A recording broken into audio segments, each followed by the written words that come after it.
Hello Aquarius, welcome to my channel. This is the reading for February 2024. You could watch it whenever you feel called to. I have 3 decks for this reading. The first one is the Slavic Legends Tarot.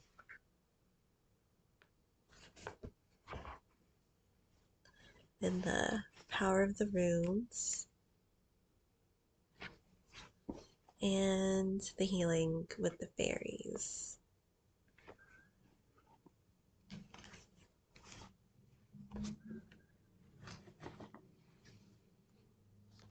I am getting the word assertive, which is a good word to have for this reading.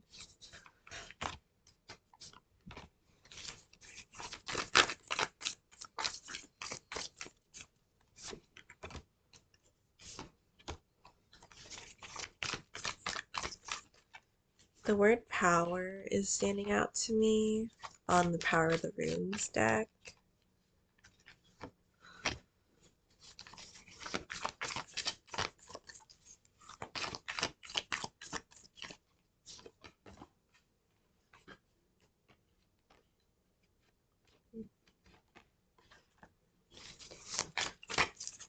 And the camera on my phone.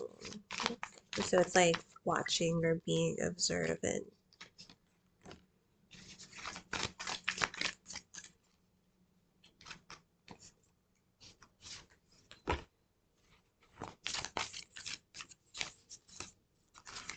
Also like a hammer.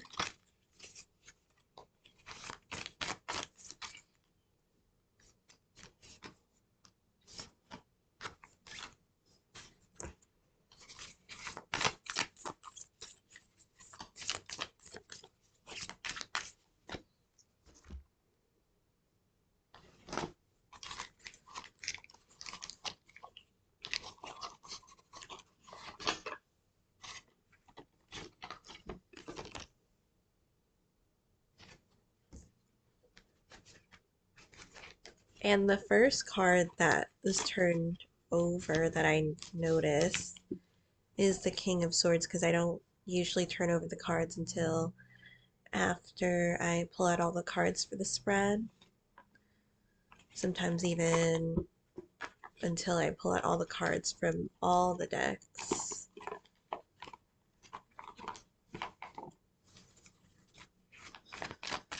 Then emphasis. There's such a clarity, and you do get that from, again, the King of Swords. And it feels like the phrase that's coming to me is like, let me make this clear. As if something needs to be addressed.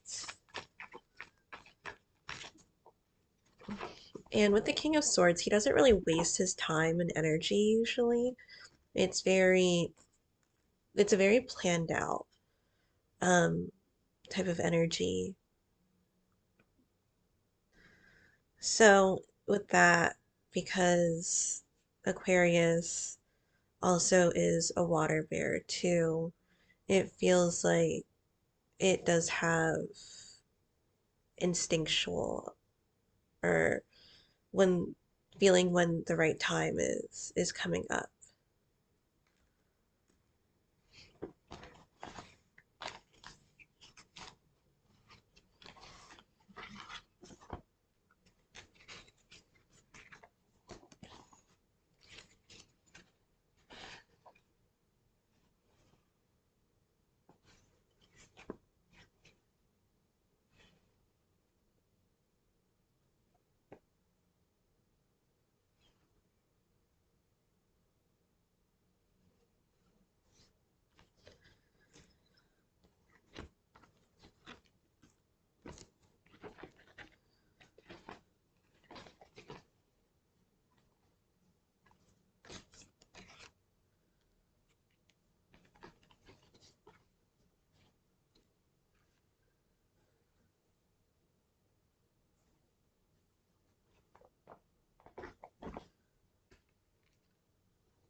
It really doesn't feel like stagnant energy right now. It feels like strong steps forward.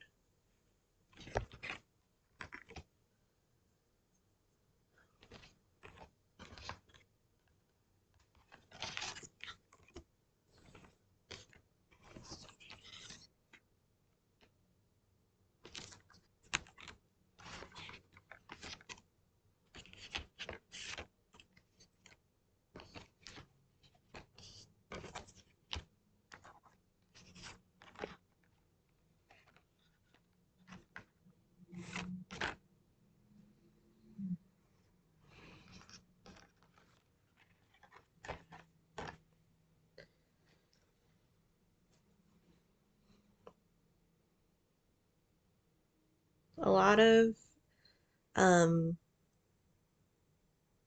higher energies, stronger energies coming up. And it's interesting because it feels like, at least for you, this feels like it is a chance. Like, as if, like the saying, pressing your luck on something.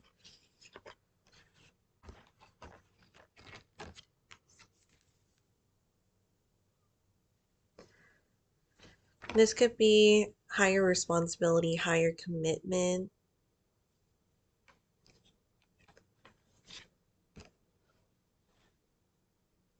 And what's on your mind is your counterpart, which is the Queen of Swords. I feel like with this energy, she really matches you. And I'm getting that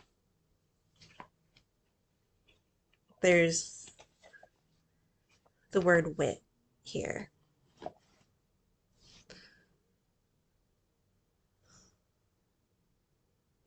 And with this energy, it feels like it gained momentum in the past. There's so much heavier things to lift with this, as if they're heavy strides forward, but in a solid direction. This is part of the minor arcana, but it's the Six of Wands. So coming from a five, going into the six, Five of Wands and the Six of Wands, and even the Four of Wands, that the five and six, the four and five aren't in this reading right now. Four can be more of a structured energy where something seems really set, then you go into five. Five is more of a riskier or one that you could associate in this reading with the Wheel of Fortune because you're getting out of that stability to try something new to maybe add on. I say add on because this feels like something that's higher than what it was before. So it is the Ten of Cups. It's one of the extra cards that I pulled out. And what's interesting is that it comes out with the Three of Swords. And the Three of Swords is with the Page of Coins. With this, it kind of feels like blood, sweat, and tears. This doesn't feel like easy energy that you moved through. So, with this connection, with this commitment, it does feel like you had to work super hard to get to the place where you guys are at right now. And even the underlying energy still having ways to go because you have the Ten of Wands.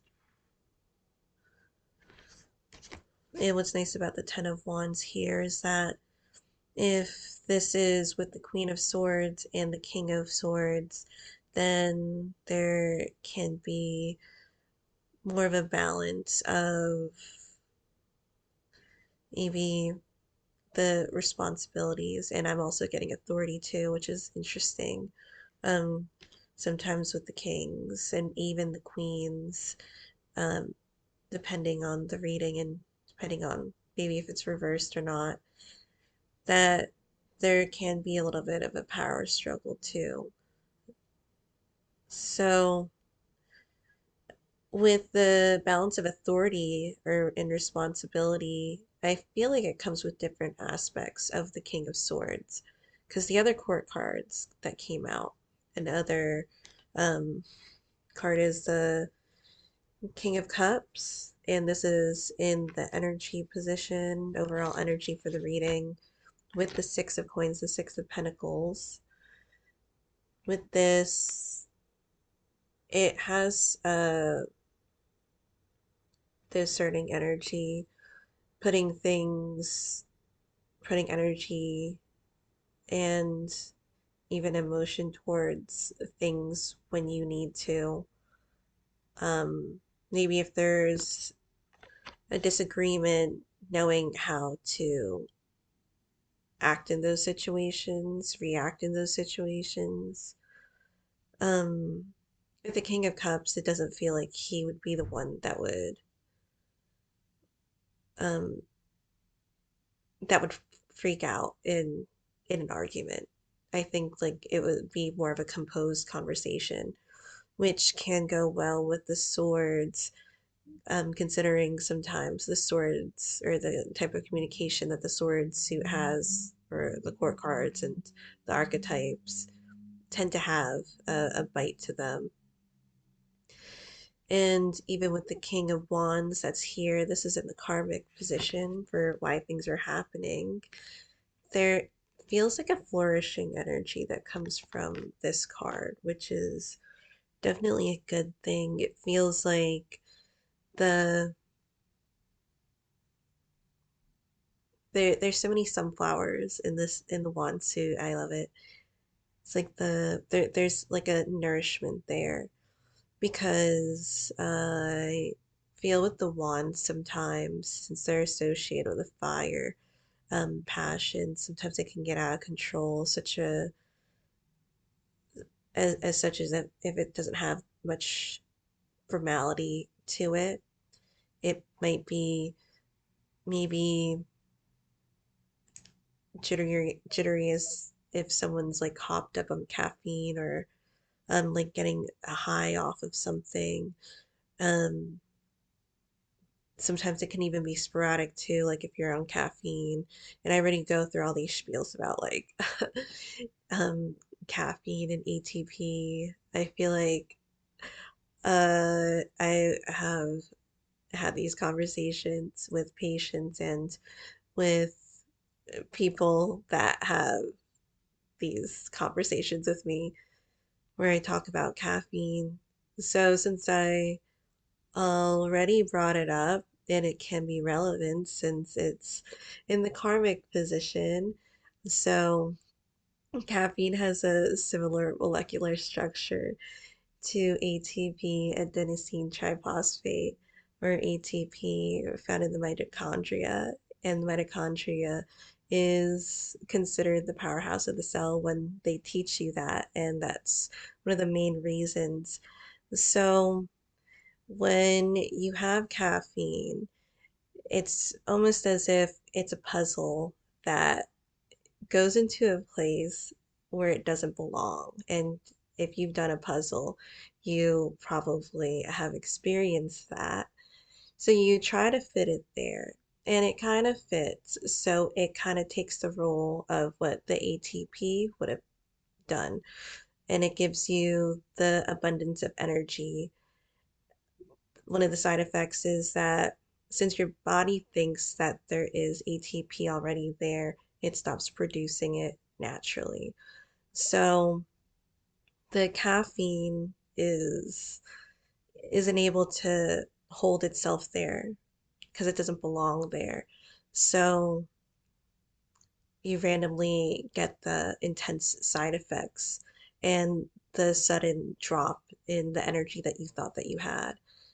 And so that's what it kind of is with the wands to me sometimes when the energy isn't properly used, properly released. Um, what are the intentions too? So with the King of Wands in the karmic, it feels like it has come from the Six of Wands. And the Six of Wands, it's almost as if it's like troops coming in from from a battle that they just won and they're going back into town, and then the townspeople are cheering for them because they had something. And since it's almost towards the middle of a suit, it doesn't feel like it's completely over, like the war isn't completely over. But in this case, it feels like a win is a win. So we keep going. We are happy about the victory, but we remember about the Seven of Wands too, which isn't shown in here. But the Seven of Wands can kind of feel like a defensive energy where we have to fend for ourselves, we have to fight for things. And it's a reminder that the battle keeps going. And with the King of Wands, there is that energy in this reading that is omitting like such resiliency that we keep going. I feel like if we're thinking about animals, the King of Wands could be associated with the lion. And there is a strength to that, but there's also how you use the strength, how you exude the strength, how you lead the people, how you set an example. And it isn't just a lot of times standing on the sidelines. Maybe when they get further into the career, but a lot of times they're fighting along their soldiers. And that feels like an important part of this reading with the balance of authority here that is such a beautiful dynamic, because sometimes in relationships it could really be a struggle for that, especially if there's a conflict of interest. So we have these different aspects of these archetypes, and it's coming together in such a profound way. So, and with the receptiveness of the Six of Coins, we put a little here, we put a little there. Um, could be different parts of the relationship, but it could also be being receptive of how your partner reacts in this situation and how they treat you afterwards, how you treat them. But there's this constant energy that comes from it, and there is a lot of strength that comes from this reading. So I really like the Wheel of Fortune here because there's such a fluidity with the Wheel of Fortune. It's not just stagnant energy. And if some things don't work within the partnership, then we try something else. And of course, there's going to be like the ups and downs, but ultimately, we stay strong for it. It does seem like this is one of the energy cards here, and it's the Nine of Swords. There is a sense of nervousness that I get from the Knight of Swords when you associate it with the Wheel of Fortune, because we're trying something new, something that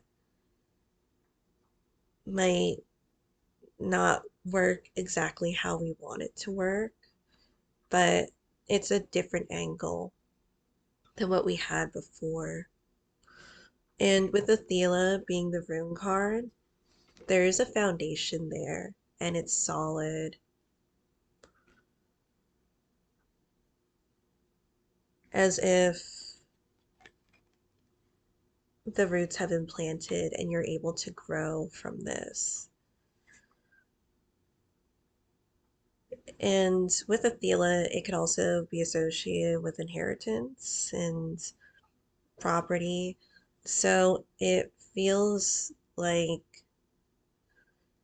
if these responsibilities were handed to you,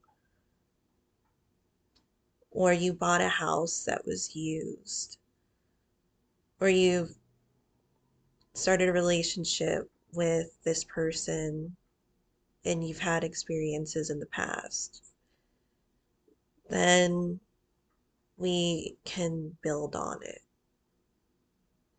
And one of the things that I am getting is setting proper boundaries. And sometimes when we think of the like boundaries, it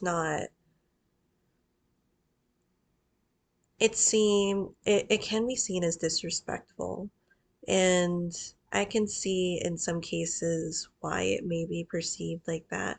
But in this case, it's it's good to communicate and state clearly with the King of Swords and Queen of Swords what we really value in the relationship and in daily life, what we would like to have the other person bring to the table, um, what we feel really honestly can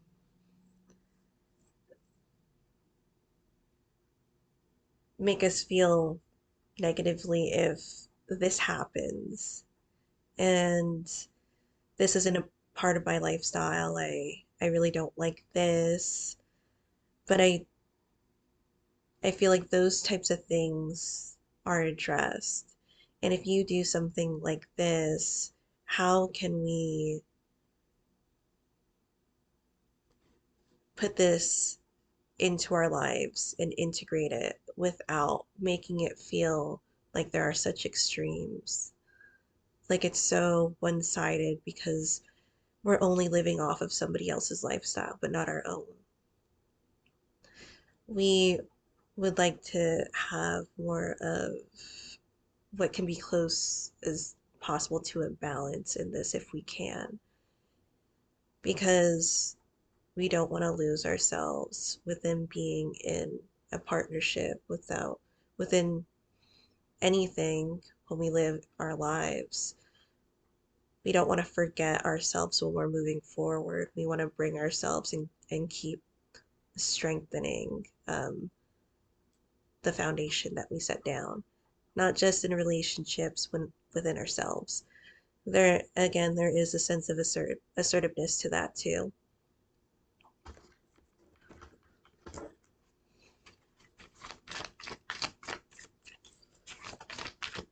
This kind of feels like, for some reason, I'm thinking about a factory when there was like something happened to like one of the machines and it really stopped production and you had to fix it. And now that the machine's working again, it feels like now everybody keep it moving. We gotta keep going with it because it's good to have resting times in our life. Things tend to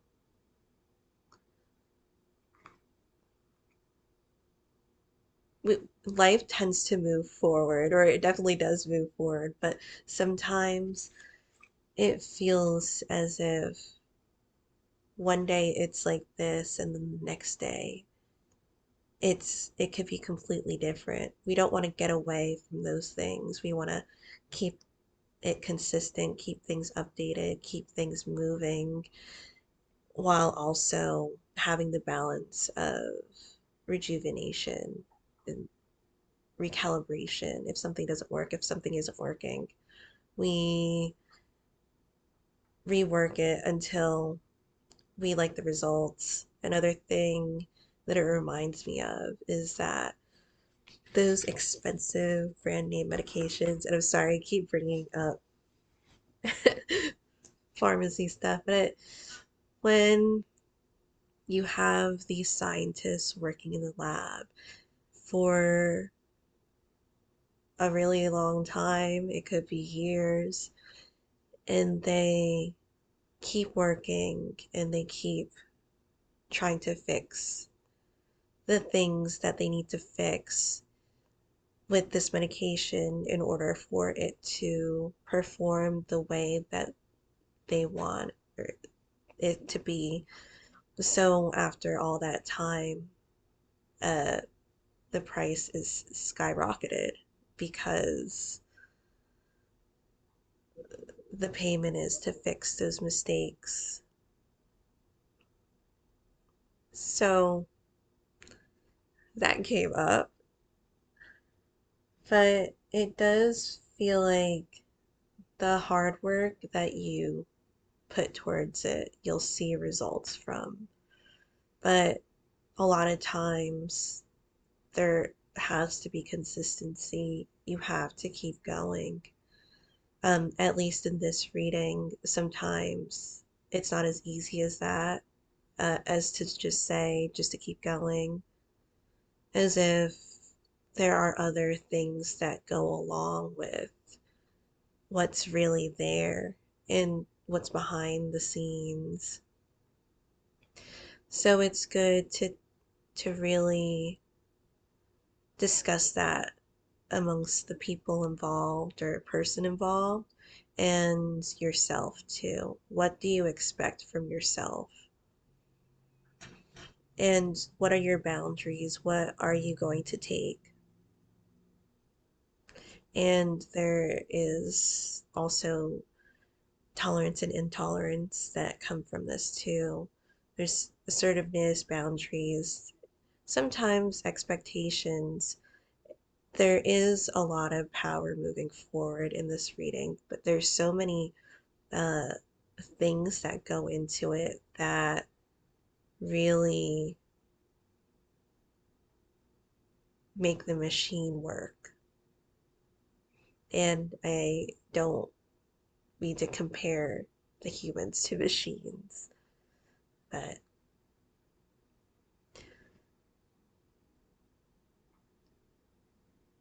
we have the Emperor and the Five of Swords that are energy cards for your environment, the Eight of Coins.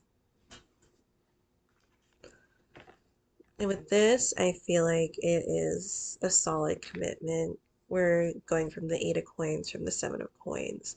The Seven of Coins, it does feel like that was a tending time for you. In this deck, it has the figure watering some sunflowers. And there there's just time that is lapsing in between what feels like might be stagnant, but it's an important time to really work those small details that really make up the whole structure, that really make up what this is that you're trying to accomplish. And then once you get to the Eight of Coins, it just feels like everything resurfaced and it's brought to light, and that's when um it feels like I'm getting like to go.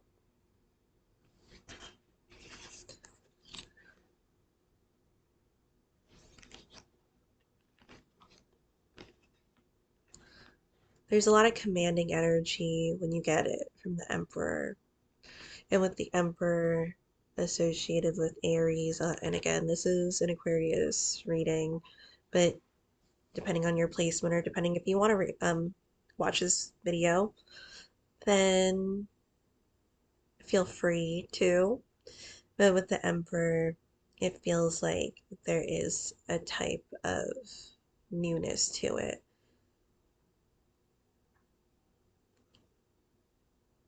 And there is a newness, but there is also the Emperor here too, who is an elder, but overseeing, he's looking at the different possibilities. I am getting a lot of the goat energy. So a goat animal totem can be associated in this reading too. And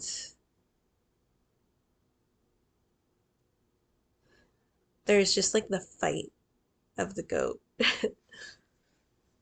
and really foreseeing, like being the goat is like one of, I guess, a slang, um, being able to go to the very tops and the ledges that a lot of people aren't able to reach. So there are high expectations for this too, for both people. And with the Five of Swords, it really strives for success.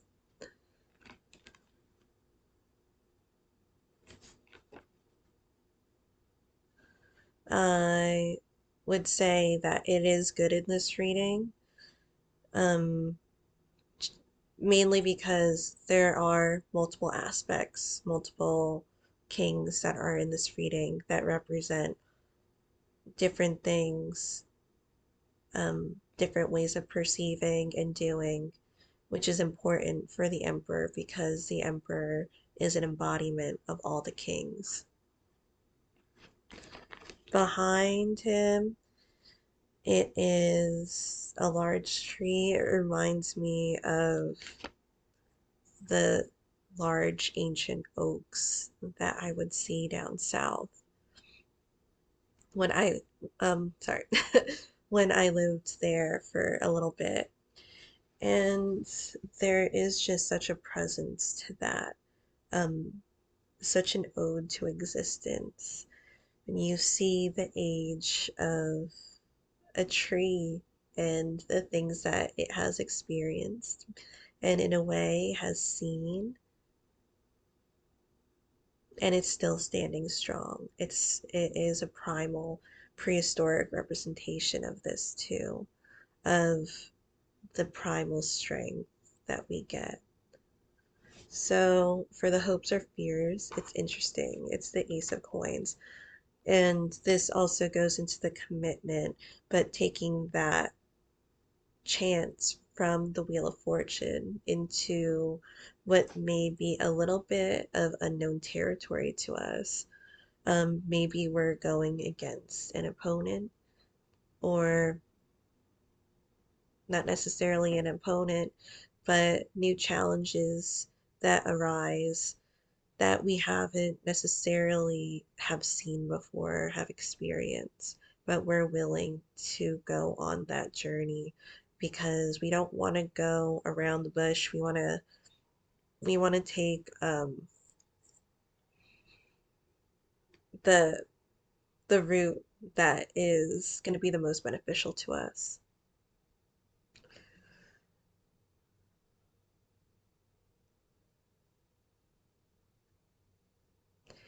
And with that, like the burning bush does come to mind when I'm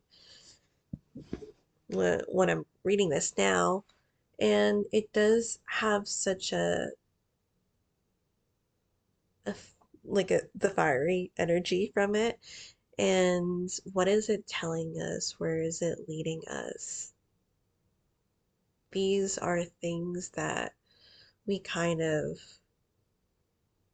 question and think about, but a lot of times things don't change we're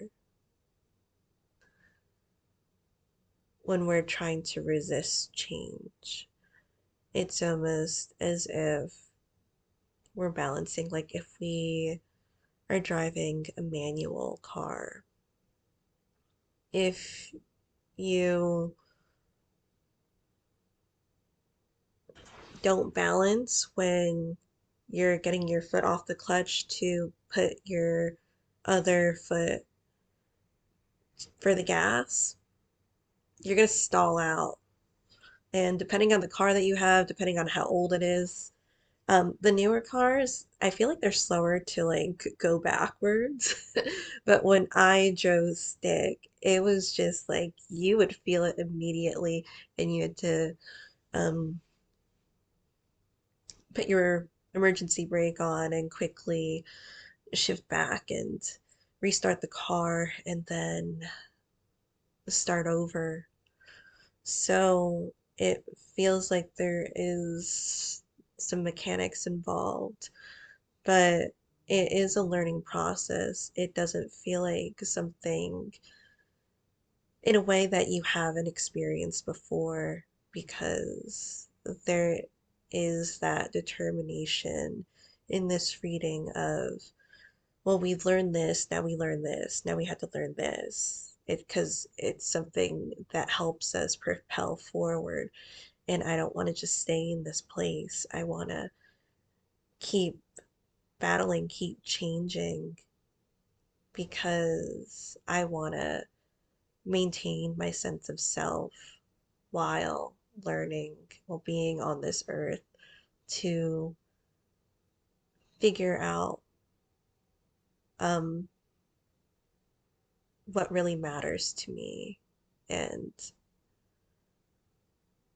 have something that's fulfilling and not thinking about it in the future of why I didn't take as many actions forward. Just because you take some steps back when you move forward, it's just the dance of life.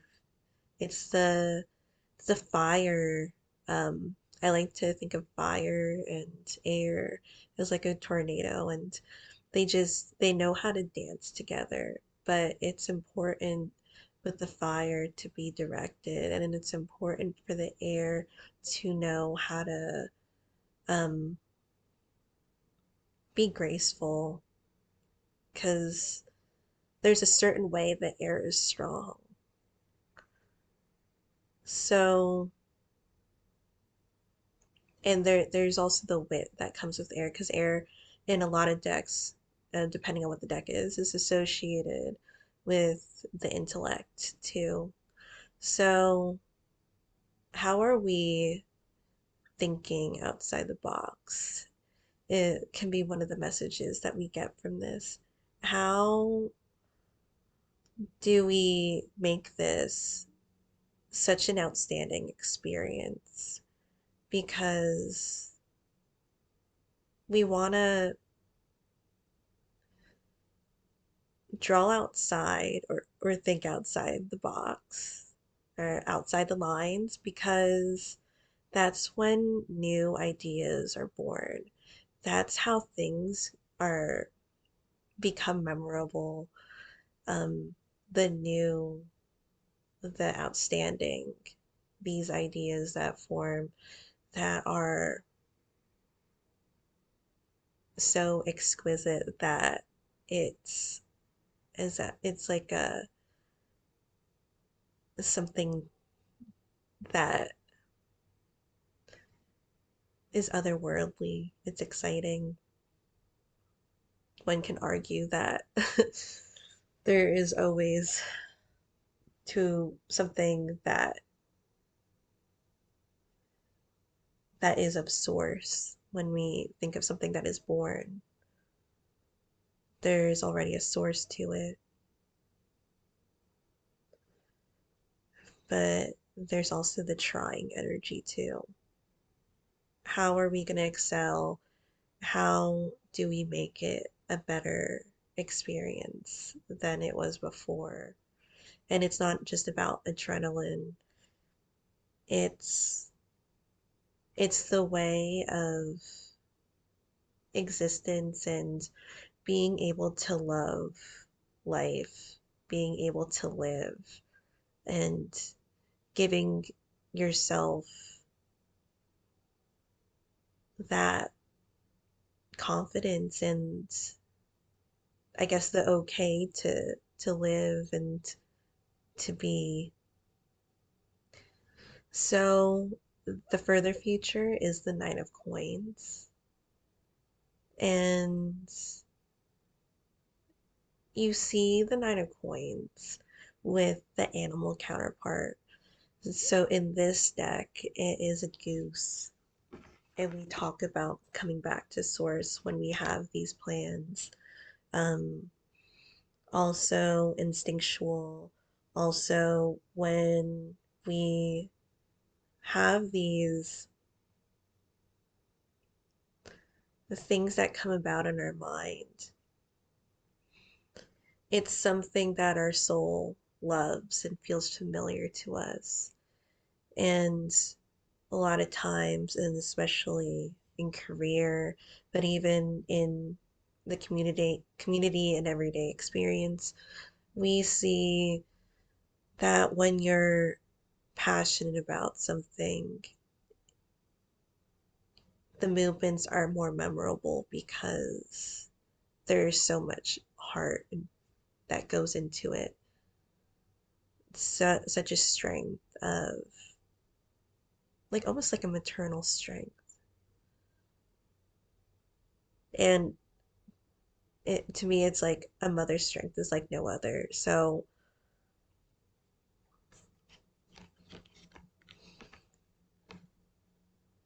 we'll pull out one more. And it is the counterpart. Well, this is a duck, but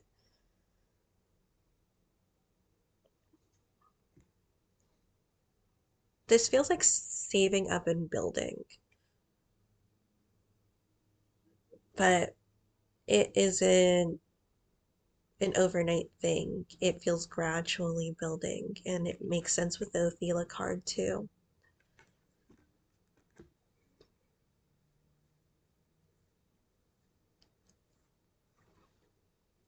So the Oracle card is laughter, which is I feel like it's a card that goes with the, again, because I've said it many times, being assertive in this reading. Even though the Wheel of Fortune comes up, it does feel like you'll you'll go for this, and whatever comes out of it, you'll be stronger anyway. So let me get the book.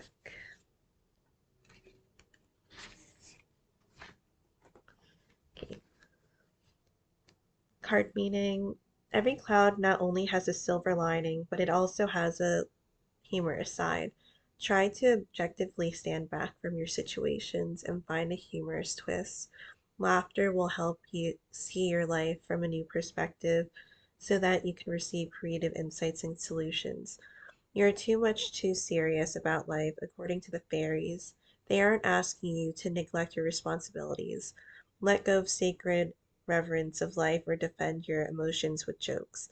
Instead, you're asked to see the humor that runs through the thread of life. Like a brilliant comedy, our lives become more enjoyable when we see them through the eyes of a humorist. Laughter helps us to stand back and see ourselves and our situations more objectively.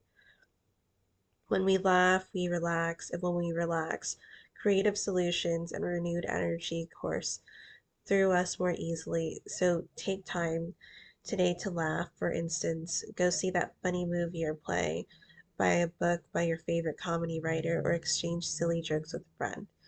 I find the humor in life and I laugh easily. Thank you guys so much for watching. I hope this was helpful, and I'll see you in another video. Bye.